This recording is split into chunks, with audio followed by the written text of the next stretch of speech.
તો આજે આપણે બ્લડ ટ્રાન્સફ્યુઝન જોઈશું. ઓકે, તો બ્લડ ટ્રાન્સફ્યુઝન સૌથી પહેલાં તો બ્લડ ટ્રાન્સફ્યુઝન એ શું છે. ઓકે, તો બ્લડ ટ્રાન્સફ્યુઝન એ નોર્મલી યાની કે એની અંદર બ્લડ ટ્રાન્સફ્યુઝન સૌથી પહેલાં કેમ કરવામાં આવે છે. તો બ્લડ ટ્રાન્સફ્યુઝન ત્યારે કરવામાં આવે છે કે જ્યારે કોઈ પર્સન ઇન્જરી થઈ હોય છે અથવા તો નોર્મલી ક્યાંય પણ એને ડેમેજ થયું હોય છે ને, એટલે કે બ્લડ લોસ થયું હોય, નોર્મલી બ્લડ લોસ થાય આ કન્ડિશનની અંદર. ઓકે, તો બ્લડ લોસ. ઓકે, તો આ કન્ડિશનની અંદર સૌથી પહેલાં તો બ્લડ લોસ થયું હોય તો તેવા પર્સનને બ્લડ ટ્રાન્સફ્યુઝનની જરૂરત પડે છે. તો તેની સૌથી પહેલાં આપણે ડેફિનેશન જોઈશું. ઓકે, તો ડેફિનેશનની અંદર શું કહેવા માગે છે કે complete and partially transplant to one person to other person is called a blood transfusion. એટલે કે એક પર્સનથી બીજા પર્સનની અંદર બ્લડનું ટ્રાન્સપ્લાન્ટ કરવામાં આવે છે નોર્મલી, તો તેને શું કહે છે? Blood transfusion. ઓકે, તો તેને બ્લડ ટ્રાન્સફ્યુઝન કહે છે. અને તેની અંદર નોર્મલી આપણે પર્પઝ જોઈશું. પર્પઝની અંદર જાણતા પહેલાં આપણને એ ખબર હોવી જોઈએ કે plasma, what is plasma, water and RBC. Okay, તો આરબીસી શું છે, પ્લાઝમા શું છે, વોટર શું છે? તો આપણે હ્યુમન બોડીની અંદર પ્લાઝમા 55% હોય છે અને જ્યારે વોટર 92% હોય છે અને આરબીસી 45% હોય છે. ઓકે, તો હવે આના પર્પઝ શું છે બ્લડ ટ્રાન્સફ્યુઝનની અંદર? તો સૌથી પહેલાં સિવિયર એનિમિયા. ઓકે, તો સિવિયર એનિમિયા એ શું છે? તો સિવિયર એનિમિયા એને પહેલાં તો એ ખબર હોવી જોઈએ કે એનિમિયા એ શું છે. ઓકે, તો એનિમિયાથી સૌથી પહેલાં વાત કરીએ તો એનિમિયા ત્યારે થાય છે કે જ્યારે આપણી બોડીની અંદર નોર્મલી જે પ્રમાણ હોય છે, યાની કે શાનું પ્રમાણ, કે આરબીસીનું પ્રમાણ લો થઈ જાય છે, ડિક્રીઝ થઈ જાય છે. Decrease RBC. Okay, decrease RBC. Okay, તો ડિક્રીઝ આરબીસી, તો ઇટ્સ કોલ્ડ એનેમિયા. ઓકે, અને આરબીસી એ શું છે? ઓકે, તો વોટ ઇઝ આરબીસી? તો આરબીસી એ રેડ બ્લડ સેલ્સ છે. રેડ બ્લડ સેલ્સ જે ટાઈપ્સ છે નોર્મલી. ઓકે, 4 ટાઈપ હોય છે બ્લડના. ઓકે, તો બ્લડના કયા કયા 4 ટાઈપ હોય છે? તો પહેલાં તો આવી ગયું RBC, WBC, platelets and white platelets, and ફોર્થમાં પ્લાઝમાનો સમાવેશ થાય છે. ઓકે, પ્લાઝમા નોર્મલી શું હોય છે? એક લિક્વિડ પોર્શન હોય છે બ્લડની અંદર, જેને પ્લાઝમા કહે છે. પ્લાઝમા લિક્વિડ પોર્શન છે. પછી બીજું, recovery of a body fluid volume. Fluid volume એટલે કે આપણી અંદર, આપણી હ્યુમન બોડીની અંદર નોર્મલી બ્લડની અંદર, બટ એની અંદર વોટરની બી જરૂરત પડે છે. આપણું શરીર વોટરથી વધારે બનેલું હોય છે, એટલે કે વોટરનો અંદર સમાવેશ વધારે થાય છે. તો વોટરનું પ્રમાણ આપણી હ્યુમન બોડીની અંદર 92% હોય છે, એટલે recovery of the body fluid volume. પછી રિકવરી હિમોગ્લોબિન, જે આપણે એને આરબીસી અથવા તો આપણે તેને બ્લડ પણ કહીએ છીએ. ઓકે, જે શાના માટે જવાબદાર હોય છે? લાલ કલર માટે. ઓકે, બ્લડનો જે લાલ કલર હોય છે તેના માટે જવાબદાર હોય છે. અને હિમોગ્લોબિન એ નોર્મલી એક પ્રોટીન છે. ઓકે, અને જેનું કામ શું હોય છે?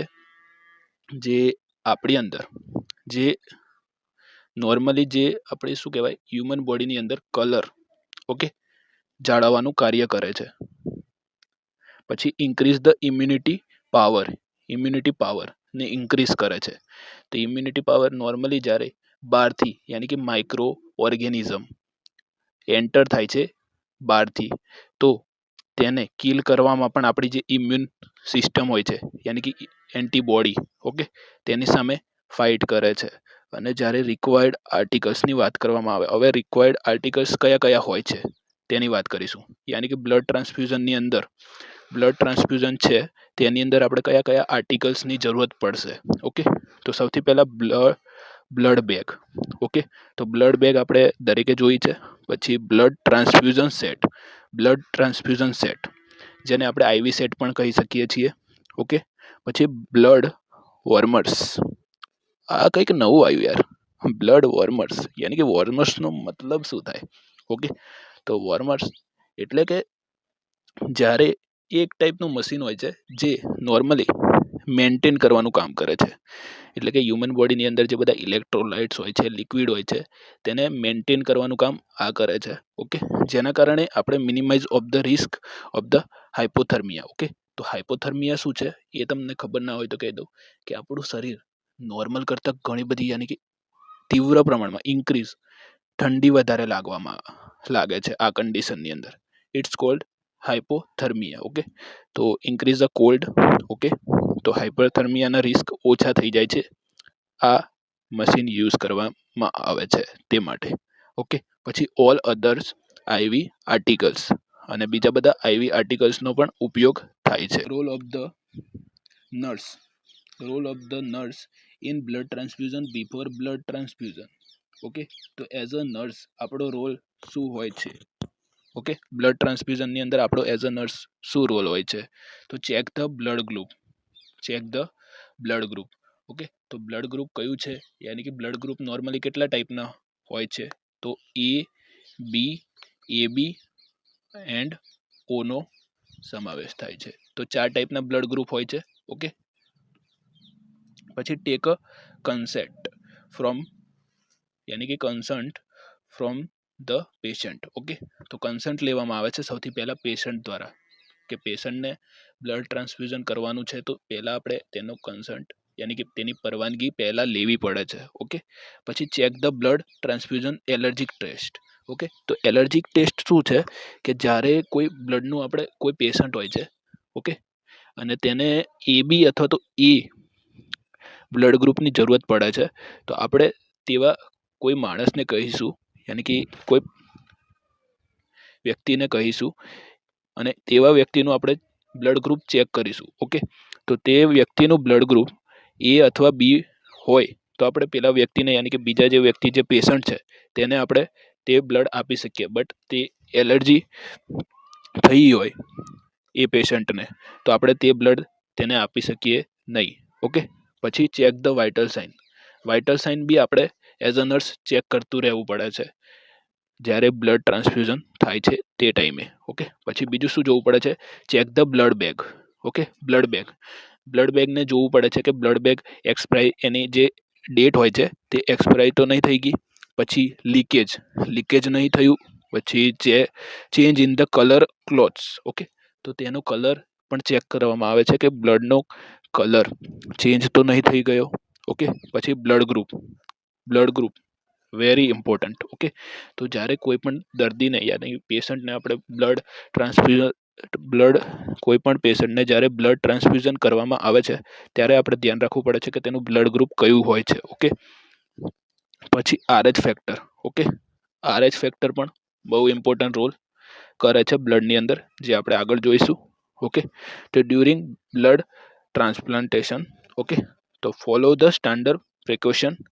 ઓકે, અને બીજું give the IV route through the normal saline. Okay, તો જે IV રૂટ દ્વારા આપવામાં આવે છે નોર્મલ સલાઇન દ્વારા, NS દ્વારા. ઓકે, જે યાની કે ચક્કર આવવા, ડિઝીનેસ તે ટાઈમે, વીકનેસ ટાઈમે પણ NSનો ઉપયોગ થાય છે. Okay, use 80 to 90 gram gauge of the needle.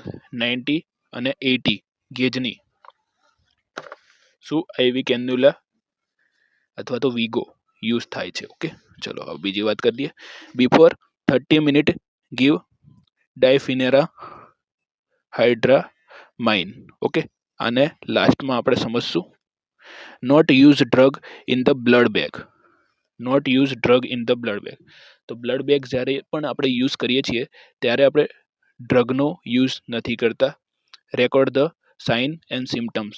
જ્યારે પણ આપણે બ્લડ ટ્રાન્સફ્યુઝન કરીએ છીએ તો પેશન્ટના આપણે એઝ અ નર્સ તરીકે આપણે તેના સાઇન અને સિમ્ટમ્સ એટલે કે તેના લક્ષણો આપણે જોવા પડે છે.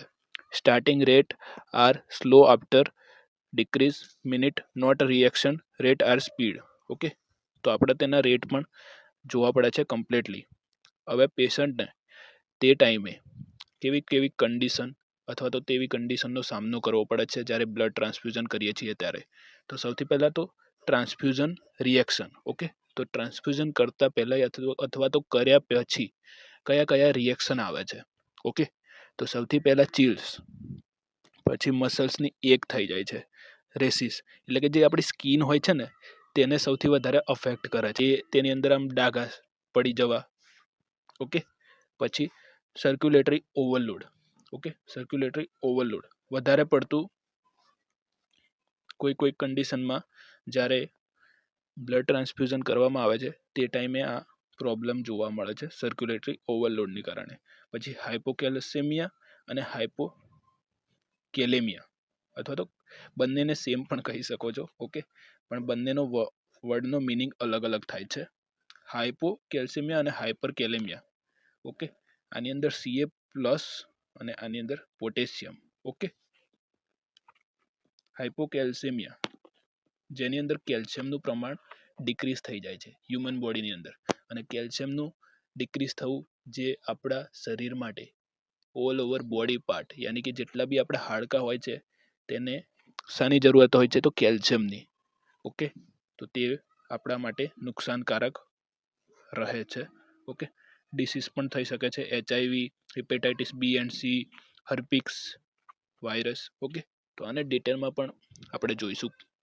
ઓકે, તો હવે જે આપણે બંનેની વાત કરી તે જોઈ લઈશું. ઓકે, હાઇડ્રામાઇન એ શું છે? નોર્મલી આની અંદર આ એક મેડિસિન છે જે પેશન્ટને આપવામાં આવે છે 30 મિનિટ્સ પછી. ઓકે, અથવા તો પહેલાં પણ આપવામાં આવે છે.